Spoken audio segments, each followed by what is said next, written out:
Well, hello, everyone. I'm Keith Pankow, and thanks for joining us on another episode of That All Might Be Edified, discussions on servant leadership. I'm here with April Rice, and I'm super excited to have her today. I've been a good friend with her and her husband for quite some time, and just a real great privilege to have her on the show today. I'll introduce April now before we get going on this discussion. April Rice is an educator by profession, but a teacher by heart.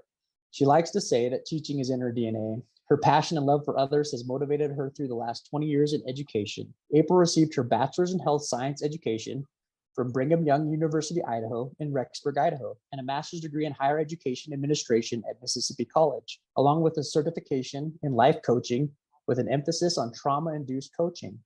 Her education career began in a level 6 juvenile correctional facility in Central Florida, where she developed a love for marginalized and underserved students. Throughout her career, April has taught special education, science, STEM, and other engineering classes, developed dropout prevention programs, trained teachers, and served in administration capacities in the K-12 sector. For the last 10 years, she served as Director of College Access and Persistence Program for potential first-generation high school students at Tulane University in New Orleans. Her program, whose participants live below poverty level, consistently achieves a 100% college enrollment rate and a 73% college graduation rate, which is almost 4 times higher than the national average for students with socio-economic barriers. Her love to help the individual achieve their unique path towards education and life, regardless of circumstances, has blessed hundreds of people she has worked with over the years. She is a recipient of the Northwest Rankin High School Teacher of the Year, Rankin County Chamber of Commerce Teacher of the Year, and Rankin County School District Teacher of the Year. The award she cherishes above all else are seeing her former students achieve success academically and in their personal lives. April's life's mission is to serve. Serve the child, serve the community, serve the young adult, and serve the individual towards their own unique path. April is active in her faith, serving in numerous positions to inspire and lift others. April currently resides in Louisiana, where she's a busy wife and a mother to an active 7-year-old boy. Well, welcome, April. Glad to have you today. Thank you. Thanks for having me on today, Keith. So I want to start by giving everyone a quote I thought about as I listened to the last 2 episodes we recreated with Lori and Captain Lushan Hanna. They both reminded me of some aspects of what it means to be a servant leader. And I came across this quote by Sanjaya, which says, servant leadership is a holistic approach that engages the rational, relational, ethical, emotional, and spiritual aspects of both the leaders and followers, such that they are both transformed into what they are capable of becoming. So, April, what do you think about that quote? How do you think that pertains to your world and working with high school students to prepare them for college? One of the phrases that really sticks out to me in that quote is when he said, capable of becoming. And sometimes we look so quickly at the present, right? We are encouraged to live in the present, not in the past, and not get too far in the future. But when we really think about the capability to become better than what we are, then it kind of really changes how we approach people and how we approach leadership, because you see them of what they're capable of and not where they're presently at. And you want them to see at times where you came from, where you developed, where you became what you became, and then what you are capable of becoming as you help them. Both are changed in the relationship of leadership. I just love that capable of becoming and really seeing their potential as you look at them. I think that as you looked at some of those students you work with, I had the privilege, you invited me to be on a professional panel with some of those students during the pandemic through a virtual avenue. And it was just a wonderful opportunity for me to meet with some of those students and to get to see their different backgrounds and to participate and show them different career paths. Later in that same quote, Sanjaya says, rather than being transformed into a mini-me version of the leader or even a better version of themselves, followers are empowered to become what they are capable of becoming when each dimension of their individual self is fully explored and developed. So as you looked at these students,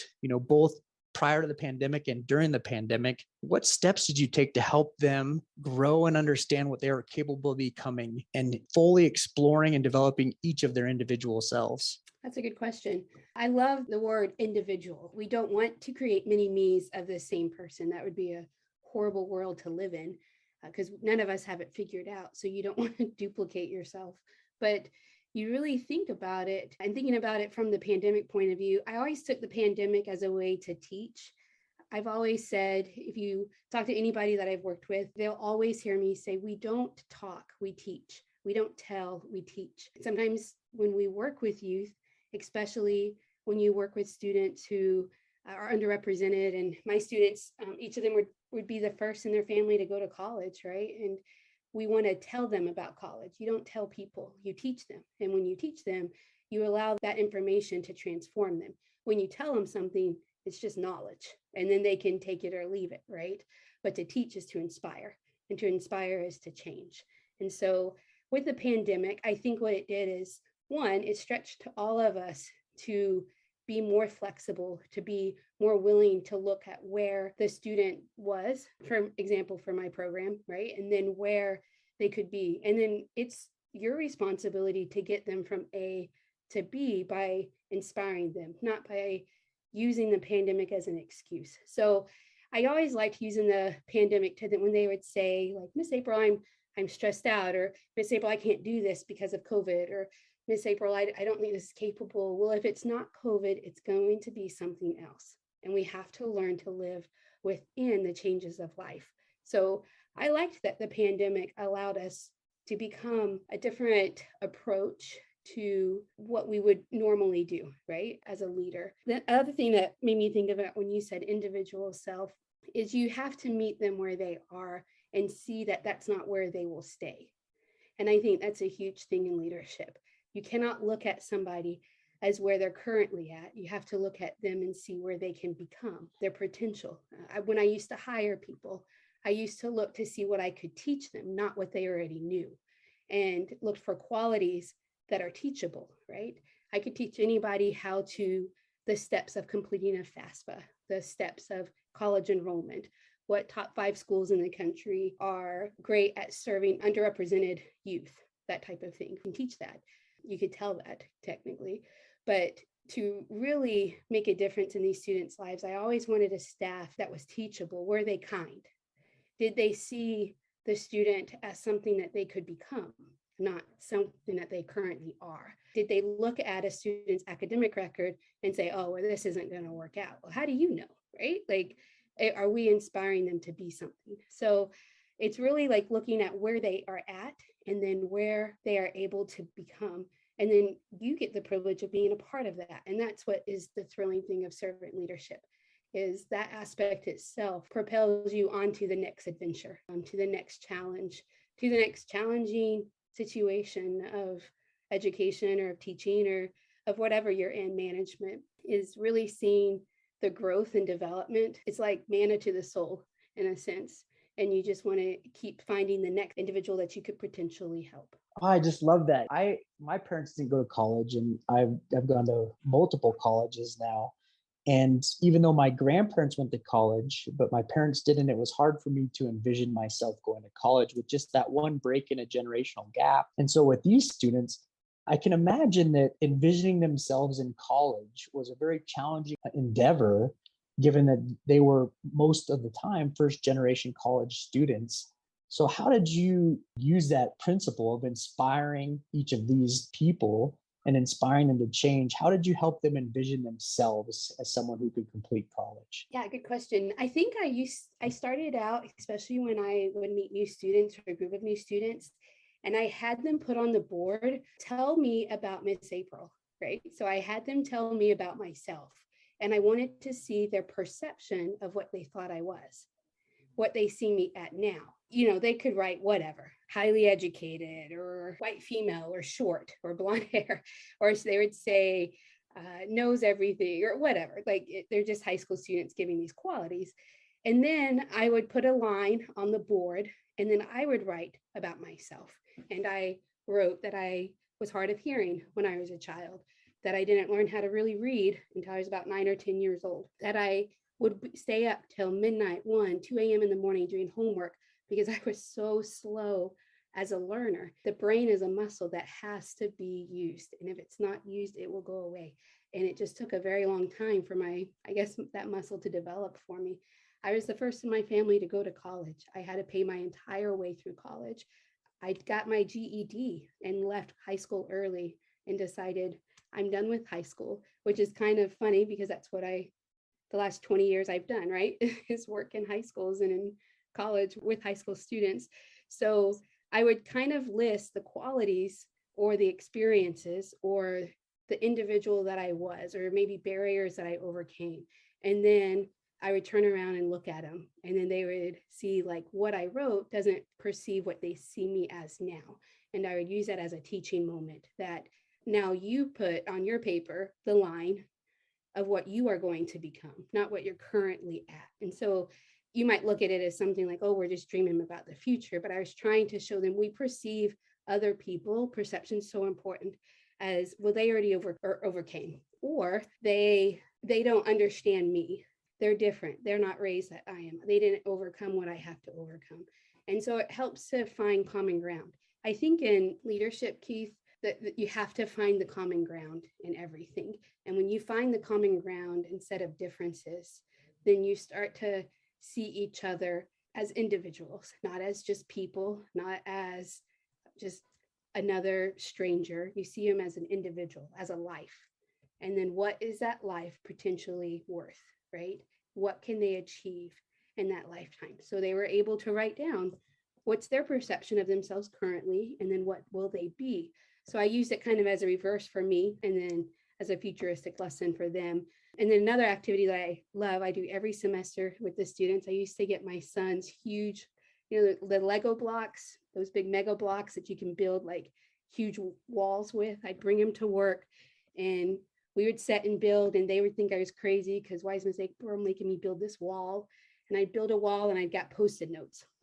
And they all wrote all the things, whether they're excuses, whether they're real, whether they're thought up in their mind, whatever it is, what is preventing you from being who you are destined to become?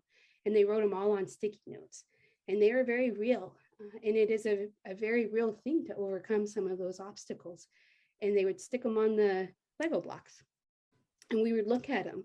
And they started to see that all you had to do was individually, one at a time, knock over a brick, right? And we always said in our program, the wall in front of you.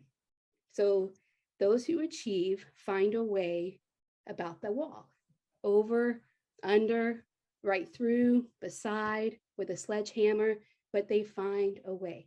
And those who don't stand and stare at the reasons why. So what do you want to become? Who do you want to become? And so we always did that activity to show them that they really can become anything they want to become, and they can overcome.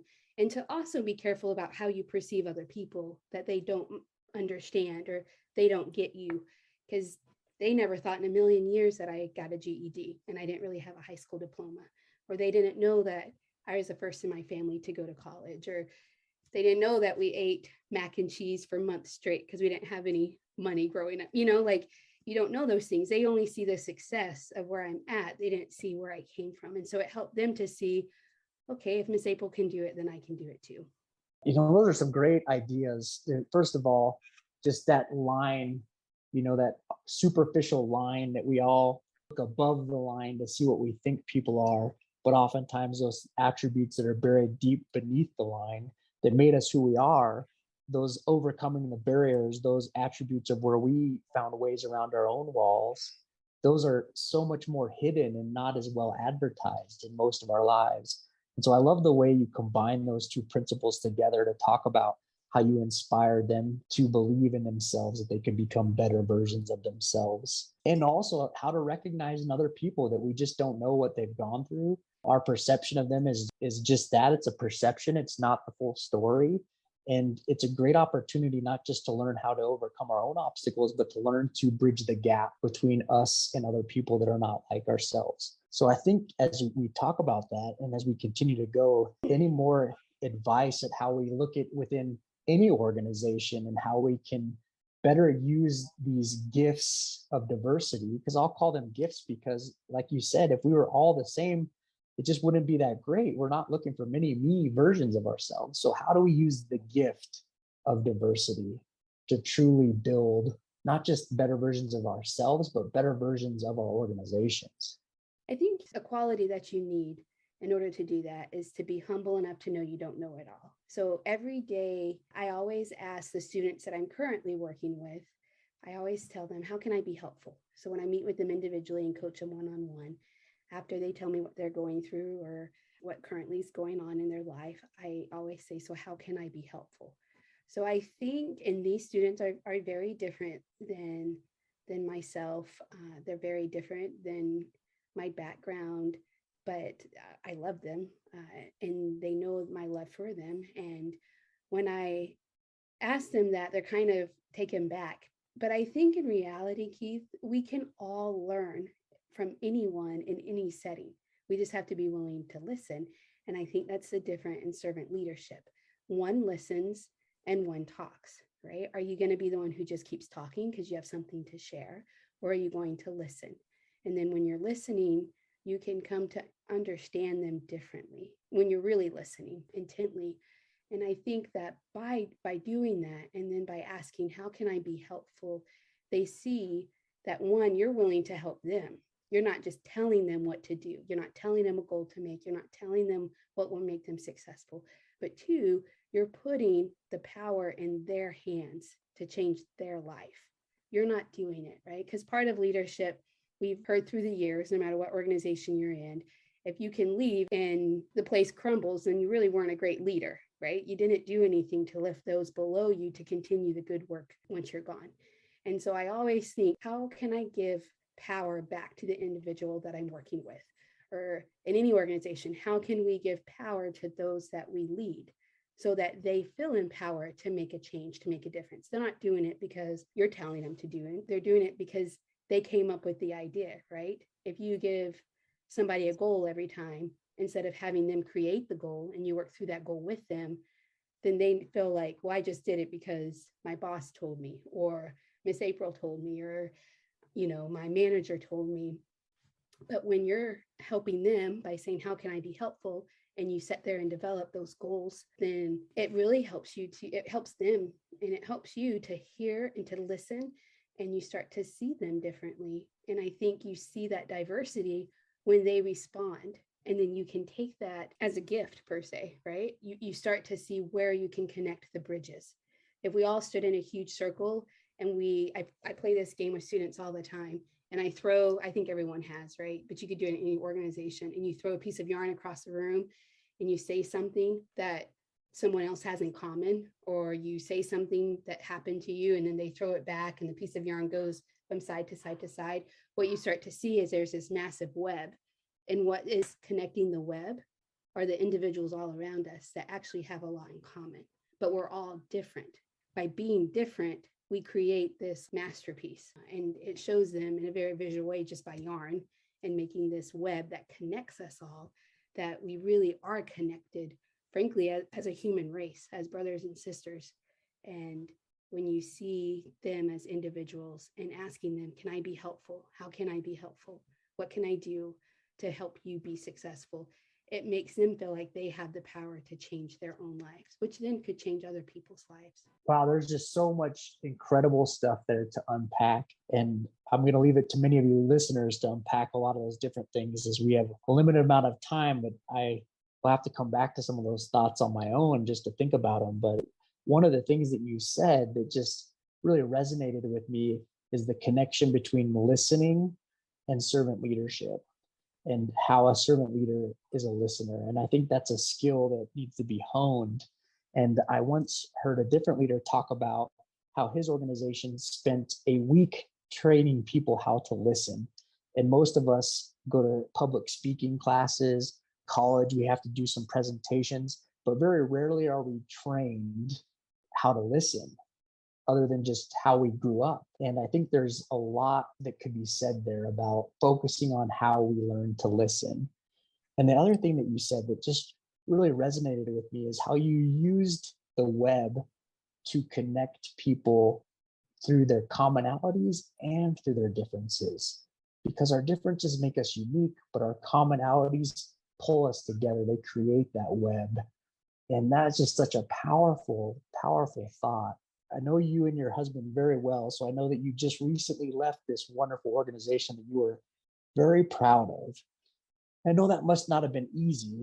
So talk to me a little bit about that decision to leave this organization.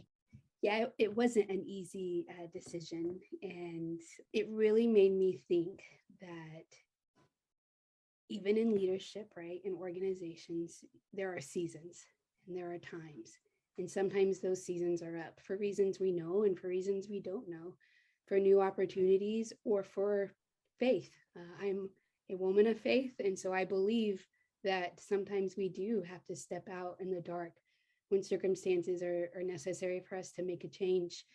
And those lessons learned don't leave because you leave an organization. You take those lessons and you can apply them in any setting, in any situation, in any endeavor that you have to be better. And that even though it's difficult to leave something that you put your whole life into, really is in hopefully making a difference in other people's lives. That's always my life's motto is I want to do whatever I can to make a difference in someone else's life. And I think there's a great quote I one time heard. It says something to the effect, I'm only one, but I'm still one. I can't do everything, but I can still do something. And because I can't do everything, I will never refuse to do the something I can do. And I've always lived by that there's always something to do. And it doesn't have to be in a organization. It can be, I was talking to a parent the other day. They called me to check on me. I'm recently recovering from cancer, and it's one of the reasons that I put in my resignation for Tulane.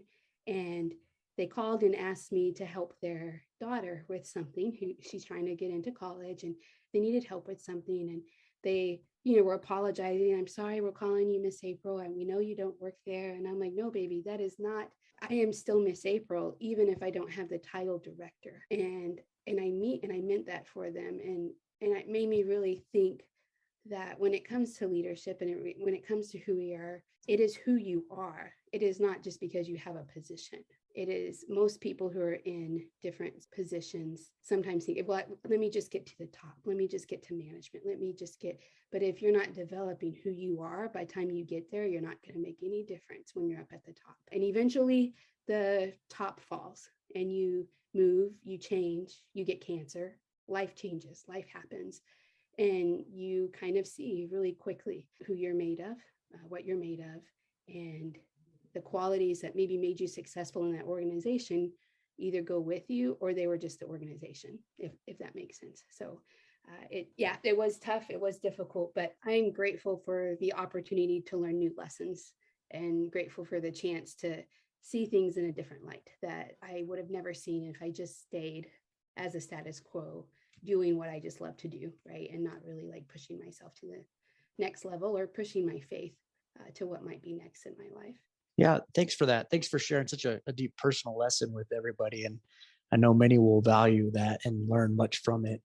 And it just made me think about your Lego building project with the wall, right? Just because we tear down one wall doesn't mean another wall won't prop up somewhere else, that we have to then focus on the reasons, if we're going to look at those reasons why that wall stands in front of us, or if we're going to find a way around or through or over that wall, like you said. Exactly. And I was thinking too, I've watched you over the years and you're an incredible leader. I know you don't consider yourself much of a leader, but you're an incredible leader. I've seen you do it in your professional life, in your church service life, and I've seen it throughout. And I know that you are a person that gets things done. And one of the remarkable things that I learned by watching you was how sometimes, whether we're in an organization or in our personal life, we have to let others learn and grow. And sometimes that means by giving them the reins or by letting them serve us. And so I wanted to kind of ask you, what steps did you take, or how did you coach yourself to allow others to step into your life at this challenging time so that they could learn and grow? That was very, very different for me. I am always used to being on the opposite side, not on the receiving side of service. I was very fortunate to have ministering angels among me during this past year and being served by those individuals. One lesson that I learned from that I hope to carry with me is some individuals I knew very closely and others I did not. But the ones that I can't, two things. The ones I did know closely, I knew of their own struggles. And I thought the kindness, the love of serving me when you could be served yourself, right? There's a great quote by one of my favorite people, Neely Maxwell, and he says, who comforts the comforter? Who goes and comforts the person who's always comforting others? And I saw these wonderful individuals who served me during a very difficult time and served my family, served my son, did all these wonderful things as they were themselves going through something. And it really hit me very hard that we can always serve in any circumstance, under any condition. And yes, we talk about balance, and that's really big in life, right? And you always hear people talk about, you have to have time for me. You have to have time to take care of yourself. And you do. You absolutely do. I'm not saying that. But I think sometimes we forget that by serving others, even in our times of need or difficulty, you actually really do serve yourself. Things really, your burdens do become lighter. You see a difference in what you're currently struggling with or dealing with. And so that it was just a very profound lesson that helped remind me that I can serve under any circumstance. My journey with this health issue is going a little bit longer than expected. And it has helped me, instead of just say, well, I can't do this because I'm not healed yet, or I can't do this because there's a lot of fatigue happening right now, or something like that, right? To really saying, how can I be helpful, right? There's that phrase again that I use it every day. I even use it in my prayers.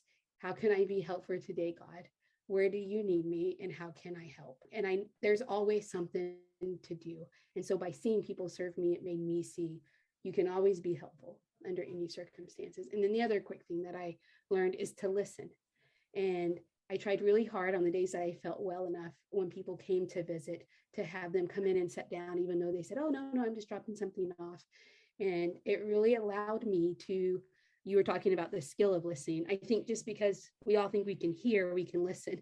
And they're two totally separate things, two totally separate qualities. I really liked the opportunity to listen because my mind was not at work. My mind was not about staff meetings or budgets or talking with parents or nothing, right? My mind was empty. My mind was only on healing. And by having the opportunity to listen to other people, it increased my love for them. It helped me to learn just individual private lessons. And I really liked that opportunity. We can't listen when our mind is full. And I think that's what we sometimes forget. We go, we do, and our mind only has so much capacity. But if we can clear that out, and sometimes life clears that out for us, it allows us to really refine the skill of listening. And that helped me during this time that I was served, and hopefully will help me be a better servant leader in the future.